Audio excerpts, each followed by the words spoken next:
Hey squad, how's it going? Seriously, let me know how you're doing in the comment section below. I do care. Quick video for you today. I'm going to keep it really quick. I'm not a flexible person. I never was. I'm not now.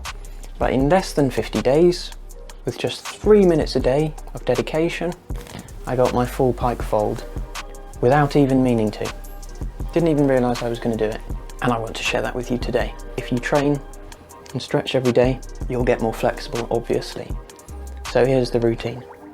You start off by sticking your right leg out and bring your left leg in, keeping your leg straight, opposite hand to opposite leg, lefty to right. Try and reach and pull your toes back. If you can't reach your toes, just try and reach them. Just try and stretch your calf and warm that leg muscle up. And after 30 seconds, you switch over and do it on the other leg, with your left leg out and your right leg in. Then you switch over again and try and wrap your hands around your heel. That's what I try to do. And the idea is to press your body down onto your leg. And then switch it round and do it on the other leg. And you want to do those for 1 minute each. So you've got 30 seconds, 1 minute, 1 minute. And that adds up to 3 minutes. And that's all you have to do. If you really want to push the boat out, holding nothing back, just going all in, you can even do a pike fold at the end to consolidate what you've been doing and track your progress.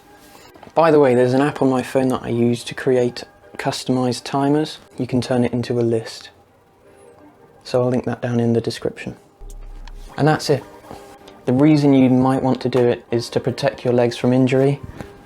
So I found I've overstretched my legs less, actually not at all, since I've gained a bit of flexibility from doing that. I just wish I started doing it sooner, genuinely. Be careful, try and warm up before you do it. I normally go for a walk and then stretch, and that's it. Try to do it seriously. It's minimal effort, no effort. I didn't even realise I was doing it. You can do it in your sleep, maybe not. I've gone mad.